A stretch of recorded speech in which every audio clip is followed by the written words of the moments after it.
दोस्तों आज की इस वीडियो में हम बात करेंगे मुख्यमंत्री युवा उद्यमी विकास अभियान योजना 2025 के बारे में। जैसा कि आपको मालूम है, इस योजना के अंतर्गत अगर आप लोग भी कोई सर्विस देना चाहते हैं या फिर कोई बिजनेस स्टार्ट करना चाहते हैं जिसमें गवर्नमेंट आपको 5 लाख रुपए तक का लोन प्रोवाइड करा रही है बिना किसी ब्याज दर पर, और साथ में आपको 50,000 रुपए की सब्सिडी भी मिलने वाली है। सो अगर आप लोग भी इस योजना के अंतर्गत आवेदन किया है या फिर आपने आवेदन कर लिया है या फिर आप लोग आवेदन करने की सोच रहे हो तो किस प्रकार से आवेदन करते हैं, फॉर्म को कंप्लीट करने के बाद आपको डीआईसी से कैसे अप्रूव कराना है, बैंक से कैसे अप्रूव कराना है, साथ में सब जगह से अप्रूव होने के बाद आपका जो लोन है वो आपके स्टेटस में सैंक्शन दिखा रहा है। सैंक्शन होने के बाद आपको बैंक अधिकारी आपसे क्या क्या डॉक्यूमेंट मांगेंगे, किस प्रकार से कितना कितना लोन आपको प्रोवाइड कराया जाएगा, कितना आपको मशीनरी में जाएगा और कितना आपके सीसी अकाउंट में आएगा, इन सब के बारे में इस वीडियो में कंप्लीट इंफॉर्मेशन लेकर आए हैं। सो अगर आप लोग भी मुख्यमंत्री युवा उद्यमी विकास अभियान योजना के अंतर्गत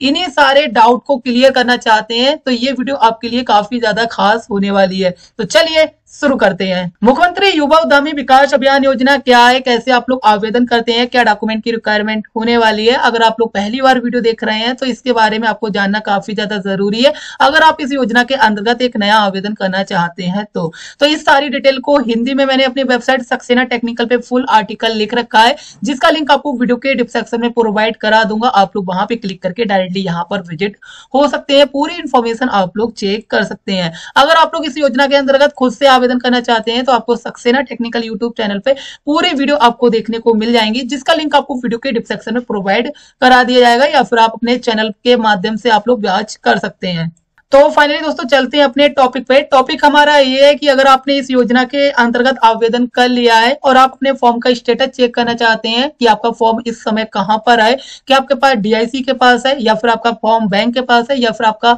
बैंक ने लोन सैंक्शन कर दिया, तो आपका लोन कितने दिनों में और कैसे मिलेगा, क्या क्या डॉक्यूमेंट आपसे मांगे जाएंगे, उसके बारे में जानने के लिए और समझने के लिए हम आ रहे हैं विश्वकर्मा की जो वेबसाइट है जिसके माध्यम से आपने आवेदन किया था, जिसका लिंक आपको वीडियो के डिस्क्रिप्शन में प्रोवाइड करा दूंगा। आप लोग वहां पे क्लिक करके डायरेक्टली यहाँ पर आ सकते हैं। यहाँ पर आने के बाद आपको एक ऑप्शन मिलेगा आवेदन स्थिति, आपको यहाँ पर आना है और यहाँ पर आने के बाद आपको अपना आवेदन संख्या को फिल करना है जो कि आपके फॉर्म में प्रोवाइड किया हुआ होगा, वो आपको यहाँ पर फिलअप करना और आपको एक ऑप्शन मिलेगा अपने आवेदन की स्थिति जाने, आपको डायरेक्टली इस पर क्लिक कर देना है। क्लिक करने के बाद आप लोग देख सकते हैं हमारा जो भी फॉर्म का स्टेटस है वो यहाँ पर शो हो चुका है। आपका जो फॉर्म का स्टेटस है हो सकता है डीआईसी पेंडिंग पड़ा हो या फिर आपका बैंक पेंडिंग पड़ा हो या फिर आपका ऋण स्वीकृत पेंडिंग पड़ा हो, तो ये आपके फॉर्म के अनुसार आपका स्टेटस यहाँ पर शो होगा। हालांकि मैंने अभी 2-4-5 दिन पहले जो स्टेटस निकाला था वो यहाँ पर कुछ इस तरह का दिखा रहा था। यहाँ पे डीआईसी अप्रूव हो गया है, बैंक ने भी अप्रूव कर दिया, ऋण स्वीकृत अधिकारी ने भी यहाँ पर अप्रूव कर दिया। यहाँ पर देख सकते हैं लोन सैंक्शन बाय बैंक आपको देखने को मिल रहा है। आपका जो भी वर्तमान की स्थिति होगी वो आपको यहाँ पर देखने को मिल जाएगी। इसके अलावा आप लोग देख सकते हैं हमारा आज फिर से अपडेट हुआ है और यहाँ पर अपडेट होने के बाद जो हमारा बैंक के द्वारा जो पेमेंट है वो यहाँ पर magic money claim by bank branch to bank noodle कुछ इस तरह का वर्तमान स्थिति दिखा रहा है। तो यहाँ पर देख सकते हैं अंतिम अपडेट 5/2/2025 का लास्ट अपडेट है और यहाँ पर जो लोन पूरी तरह से अप्रूव कर दिया है। और इसके बाद आप लोग देख सकते हैं टिप्पणी में आप लोग आएंगे तो यहाँ पर आप लोग देख सकते हैं आवेदन किया गया था, डीआईसी ने अप्रूव कर दिया 18/1/2025 को, फॉर्म फॉरवर्ड हो गया बैंक के माध्यम से 19/1/2025 को, बैंक ने लोन सैंक्शन कर दिया 22/1/2025 को और बैंक के द्वारा लोन सैंक्शन होने के बाद मैजिक मनी के द्वारा जो क्लेम हुआ है बैंक ब्रांच में वो यहाँ पर 5 फरवरी 2025 को लोन हमारा आ चुका है। और यहाँ पर देख सकते हैं ये लोन यहाँ पर जो हमारे सप्लायर के अकाउंट में वो भी गया था और साथ में हमारे सीसी अकाउंट में भी प्राप्त हुआ है। तो कितना कितना अमाउंट प्राप्त हुआ है उसके बारे में आप लोगों को यहाँ पर मैं समझाता हूँ। सबसे पहले आप लोगों को मैं दिखा दूं मेरी जो परियोजना रिपोर्ट है वो यहाँ पर आप लोग देख सकते हैं। जो हमारा मशीन एवं प्लांट पे जो खर्चा है वो यहाँ पर मैंने 1 लाख रुपए का डाला था और इसके बाद मेरी कार्यशील पूंजी है जो कि मेरी सीसी अमाउंट है वो यहाँ पर 4 लाख रुपए है और परियोजना की यानी स्वयं की जो लागत है वो यहाँ पर देख सकते हैं 50,000 रुपए है और टोटल यहाँ पर देख सकते हैं 5 लाख रुपए का मैंने लोन के लिए आवेदन किया था। आपने जितना भी किया हो, चाहे आपने 1 लाख का किया हो, 2 लाख का किया हो, 3 लाख का किया हो, 4 का किया हो, 5 का किया हो, आपकी यहाँ पर कुछ इसी तरह से आपको इन्फॉर्मेशन देखने को मिल जाएगी। आपको अपना स्वयं का कितना जमा करना है वो वैल्यू आपको यहाँ पर देखने को मिलेगी। सबसे पहले आप लोगों को बता दें, अगर आपका जो बैंक के माध्यम से लोन सैंक्शन होता है तो बैंक अधिकारी आपसे कोटेशन मांगते हैं कि आपने जिस फर्म के लिए आवेदन किया है उस फर्म में आपने मशीनरी की वैल्यू कितनी डाली है, 1 लाख डाली है, 2 लाख डाली है, उतने ही अमाउंट का आपसे कोटेशन मांगा जाता है और कोटेशन आप आपके जो भी नियर बाई दुकान है जहां से आप लोग मशीनरी खरीदना चाहते हैं, वहां पर जाके अपना कोटेशन बनवा सकते हैं, जिसमें 18% जीएसटी के साथ आपको कोटेशन देना पड़ता है। कोटेशन देने के बाद आपका जो भी अमाउंट है वो आपके सप्लायर के अकाउंट में पहुंच जाएगा और आप लोग सप्लायर से अपनी मशीन को प्राप्त कर सकते हैं। इसके बाद आपको एक ऑप्शन मिलेगा, यहाँ पर देख सकते हैं जो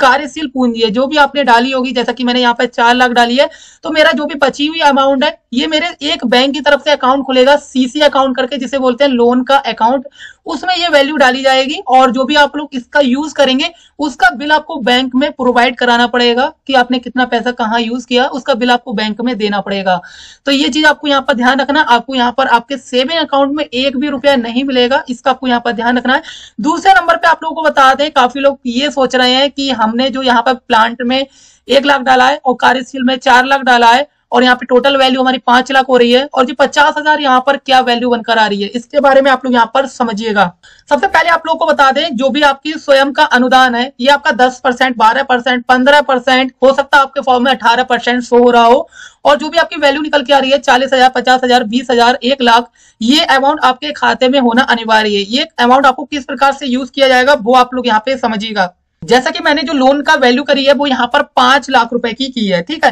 अब 5 लाख रुपए बैंक मुझे प्रोवाइड करा रहा है मेरे बिजनेस को स्टार्ट करने के लिए, जिसमें से मैं अपनी जेब से 50,000 रुपए यहाँ पर स्वयं का लागत कर रहा हूं। तो जैसा कि मैंने अपनी जेब से 50,000 बैंक को प्रोवाइड कराया, तो बैंक ने कहा कि आप अपना जो कोटेशन है वो यहाँ पर 1 लाख रुपए का बनवा के ले आइएगा। आप लोग चाहे तो 1 लाख से 10, 20 या 30,000 रुपए ऊपर का भी बनवा सकते हैं, चाहे आप लोग 1 लाख तक का ही कोटेशन बनवा सकते हैं। कोटेशन बनवाने के बाद आप लोग बैंक में जाएंगे, अपना कोटेशन देंगे 1 लाख रुपए का, तो वो 1 लाख रुपए उस सप्लायर के अकाउंट में ट्रांसफर किया जाएगा जिस सप्लायर से आप कोटेशन बनवा के आए हैं, जिस सप्लायर से आप लोग मशीनरी खरीदेंगे। उस मशीनरी पे आपको 18% की जीएसटी का बिल देना पड़ेगा। अब आप लोग को बता दें, जैसा कि आप 1 लाख का कोटेशन बनवा लाए, तो 1 लाख रुपए का आपका जो कोटेशन है जिसमें से आपको 50,000 रुपए का स्वयं का आपको भुगतान करना पड़ेगा। 50,000 का स्वयं का, 50,000 आपको बैंक प्रोवाइड करेगा, टोटल आपका 1 लाख हो गया। 1 लाख रुपए आपके वो सप्लायर के अकाउंट में जाएगा जिससे आप लोग मशीन खरीद रहे हैं, जिससे आप लोगों ने कोटेशन बनवाया है, तो उसके अकाउंट में 1 लाख रुपए पहुंच गया। इसके बाद आपको यहाँ पर एक ऑप्शन मिल रहा है, अब हमारा बचा यहाँ पर जो है वो यहाँ पर 4 लाख रुपए। अब ये 4 लाख रुपए आपके सीसी यानी आपके लोन के अकाउंट में डाल दिया जाएगा और ये वाला जो अमाउंट है वो आप लोग 3 महीने में यूज कर पाएंगे। इसमें आपको किस प्रकार से यूज करना है, जैसे कि आप लोग कोई भी चीज सामान खरीदते हैं उसी बिजनेस के लिए, चाहे आपका कच्चा माल हो या फिर कोई अन्य खर्चे हो, तो जो भी आप लोग अमाउंट को निकालेंगे वो अमाउंट को आपको बिल प्रोवाइड कराने पड़ेंगे बैंक में। तो इसका आपको यहाँ पर ध्यान रखना है, जितना भी आप पैसा यूज करेंगे उतना बैंक को आपको अपडेट करनी है बिल के माध्यम से। साथ में आप लोगों को बता दें, जो भी आपका जो लोन है वो यहाँ पर आपका 50,000 आपकी जेब से लगा है और यहाँ पर जो हमारा यहाँ पे लोन है वो यहाँ पर टोटल 4.5 लाख रुपए का है। अब 4.5 लाख रुपए के हिसाब से आपको जो लोन 5 साल के अंदर अंदर चुकाना है, तो समथिंग आपकी जो भी किस्त बंधेगी वो आपके बैंक अकाउंट यानी आपके बैंक वाले आपके कैलकुलेट करके बता देंगे। आपकी समथिंग, अगर आप लोग पूरा 5 लाख का लोन ले रहे हैं तो समथिंग आपकी जो भी जाएगी यहाँ पर ईएमआई पर मंथ पर, वो यहाँ पर 10,000 रुपए की समथिंग जाएगी ईएमआई, और ये ईएमआई आपकी 3 मंथ में स्टार्ट हो जाएगी। जैसा कि आपका लोन आज अप्रूव हुआ है तो 2 महीने की आपको मोहलत दी जाएगी और 2 महीने के बाद आपका जो तीसरा महीना लागू हो जाएगा, जब आपका बिजनेस स्टार्ट हो जाएगा, आपका बिजनेस शुरुआत हो जाएगी, तब आपको जो भी आपकी वैल्यू बनती है वो वैल्यू आपको अपने सेविंग अकाउंट में डालनी पड़ेगी और उस सेविंग अकाउंट से बैंक आपकी काट लेगा आपकी मंथ के हिसाब से। साथ में आपकी जब भी ईएमआई कंप्लीट हो जाएंगी, जितनी भी ईएमआई आपकी बंदी है, चाहे आपकी 10 हो, 15 हो, 20 हो, कंप्लीट होने के बाद आपको यहाँ पर गवर्नमेंट की तरफ से आपको सब्सिडी प्रोवाइड कराई जाएगी अगर आप लोग यहाँ पर टाइम से अमाउंट को पे करते हैं। तो फाइनली ये इन्फॉर्मेशन बैंक के माध्यम से मुझे बताई थी, तो ये इन्फॉर्मेशन मैंने आप लोगों के साथ शेयर किया है। अब काफी कैंडिडेट ऐसे हैं जिन्होंने अपने फॉर्म को तो आवेदन कर लिया लेकिन उनका डीआईसी के पास पेंडिंग में पड़ा है और चाहे आज 10 दिन हो गए हैं अप्रूव नहीं हुआ। तो डीआईसी से आपको कैसे अप्रूव कराना है, अगर आपके 5 से 10 दिन हो गए हैं और डीआईसी ने आपका फॉर्म अप्रूव नहीं किया है, तो आपके डिस्ट्रिक्ट में टीआईसी ऑफिस है, वहां पर आप लोग जाके अपने फॉर्म के साथ अपना आधार, पैन कार्ड और आपने जिस कार्य के लिए आवेदन किया है उस कार्य का प्रूफ या फिर आप लोग खुद जाकर विजिट कर सकते हैं और वहां पे बता सकते हैं हमने इस योजना के अंतर्गत आवेदन किया है, कृपया करके आप अप्रूव कर दें। अप्रूव करेंगे तो हो सकता है आपने जिस ट्रेड के लिए आवेदन किया है उसकी नॉलेज आपसे पूछी जाए, अगर आपको सही नॉलेज पाई जाती है तो आपका जो भी लोन है वो यहाँ पर डीआईसी से अप्रूव कर दिया जाएगा। लेकिन आपके द्वारा दी गई जानकारी अगर कोई भी गलत पाई जाती है तो डीआईसी आपका फॉर्म को रिजेक्ट कर सकता है। दूसरे नंबर पे डीआईसी अप्रूव कर देगा तो आपका जो फॉर्म है वो बैंक के पास पहुंच जाएगा। बैंक के पास आपका फॉर्म पहुंचेगा तो बैंक आपसे फॉर्म के साथ सारे दस्तावेज मांगे जाएंगे। सारे दस्तावेज बिल्कुल सही पाए जाते हैं। साथ में आप लोग जिस बिजनेस के लिए लोन लेना चाहते हैं वो बिजनेस इस लिस्ट में पाया जाता है तो आपका बैंक के माध्यम से फॉर्म अप्रूव कर दिया जाएगा। साथ में बैंक की तरफ से या फिर आपकी जो भी डीआईसी की तरफ से एक टीम भी आपके एरिया पे पहुंचेगी, जिस एरिया में आप लोग इस काम को स्टार्ट करना चाह रहे हैं वहां पर आपकी जो टीम है वो पहुंचेगी, उसका सर्वे करेगी। सर्वे में भी सारी चीज बिल्कुल सही पाई जाती है, तभी जाकर आपका जो फॉर्म है वो यहाँ पर बैंक से अप्रूव किया जाएगा। बैंक से अप्रूव करने के बाद आपका जो फॉर्म है वो ऋण स्वीकृत के पास पहुंच जाएगा। जैसा कि देख सकते हैं, मैं आप लोगों को यहाँ पर एग्जाम्पल के तौर पर दिखा दूं, जो मेरा फॉर्म है वो यहाँ पर ऋण स्वीकृत द्वारा भी यहाँ पर अप्रूव कर दिया। जैसे कि मार्जिन मनी के दावे को आश्रित किया गया, मतलब यहाँ पे ट्रांसफर किया गया, इसके बाद मैजिक मनी आपको देखने को मिलेगी। इसके बाद हम यहाँ पे और स्टेटस देखेंगे तो यहाँ पे क्रम बाई क्रम स्टेटस भी हमारे देखने को मिलेंगे, किस प्रकार से हमारे बैंक में पैसा आया और बैंक के माध्यम से हमें जो पैसा आए वो किस किस तरह हमें बांटा गया है। तो फाइनली ये थी कुछ अपडेट। आप लोगों को बता दें, पूरा जो रोल है वो यहाँ पर बैंक का ही है। अगर आपकी इन्फॉर्मेशन बिल्कुल सही है और बैंक आपको सपोर्ट करती है तो आपको यहाँ पर लोन 100% मिल जाएगा। लेकिन आपके डॉक्यूमेंट पूरे कंप्लीट होने चाहिए। अगर आपके कोई भी डॉक्यूमेंट मिसमैच है तो आपको हो सकता है आपका जो फॉर्म है वो यहाँ पर रिजेक्ट कर दिया जाए। बाकी अगर आपके मन में कोई और डाउट है मुख्यमंत्री युवा उद्यमी विकास अभियान योजना के अंतर्गत लेकर, तो आप लोग कमेंट करके जरूर बताइएगा। अन्य जानकारी के लिए मिलते हैं एक नए वीडियो में नए टॉपिक के साथ। तब तक के लिए बाय बाय।